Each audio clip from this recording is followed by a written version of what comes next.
All right, so I was looking at some photos online, and I got to say, someone needs to tell Mother Nature that maybe they went a little overboard with the saturation slider because, wow, even my brightest Hawaiian shirt is nothing compared to this bird. Right. So welcome to the deep dive, everybody, where we take a closer look at things that catch our eye. And today, that is the flame-faced tanager.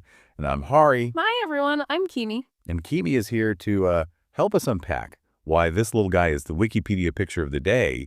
And it is a bird that is so vibrant, it practically glows. I know, right? It's like someone took all these amazing colors like black and then opalescent green and deep red and yellow and was just like, yeah, let's put them all together. It's wild. Yeah. It really is. And what's even more wild is this is a South American exclusive.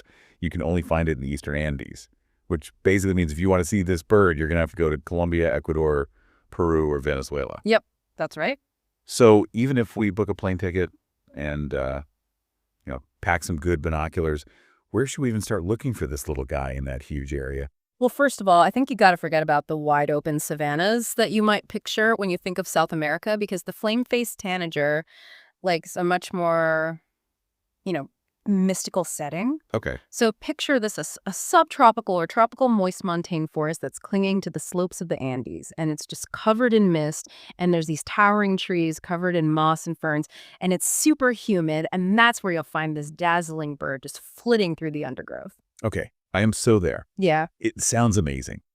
But I think it's not just the colors themselves that make this bird so visually arresting. It's the way they're arranged. Absolutely. It's like nature's own abstract art. The upper body is this sleek, velvety black, like a raven's wing almost. Yeah. And then bam, the face just explodes with this fiery red. Or in the case of the subspecies, TP lunigera, it's more of a sunset orange-red color. Interesting. Yeah, and I think those subtle variations, in that region, a slightly different shade, could make all the difference in their ability to blend in or attract a mate or even signal something about their diet to rivals.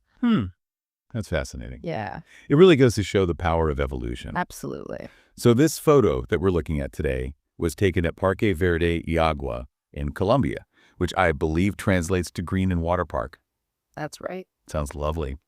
But beyond the name, this park actually plays a vital role in making sure that this bird has a home. Oh, for sure. Protected areas like that one are so important for preserving biodiversity, especially as human activities, kind of encroach on natural habitats. Yeah, it's easy to forget when we're watching nature documentaries that these aren't just pretty pictures. These are, real creatures with real problems. Yeah.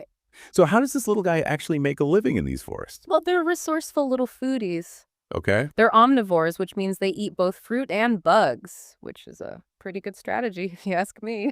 Yeah, having a backup plan for dinner is always good. Exactly. So when it comes to family life, how does that work for the flame-faced tanager? Are we talking like deadbeat dads here, or? No. Thankfully not. These guys are all about teamwork when it comes to raising a family. All right. They breed during the rainy season, lay clutches of 2 eggs, and both parents share the responsibility of caring for their chicks. Good to hear. Yeah, it's a nice example of cooperation in the bird world. So you mentioned earlier that human activity is kind of pushing into their habitat. How concerned should we be about the future of the flame-faced tanager? Well, right now they're classified as least concerned by the IUCN, which sounds pretty good. Right. But their populations are unfortunately declining because of things like deforestation and logging and human expansion. It's crazy how even a bird as vibrant as the flame-faced tanager is still vulnerable to those threats. Yeah. As we wrap up our deep dive today, I keep coming back to that photo that really got this all started. It's just this explosion of color against all that green. It's a good reminder of how beautiful and resilient nature is and how important it is that we understand it and protect it. So I'll leave you with a thought.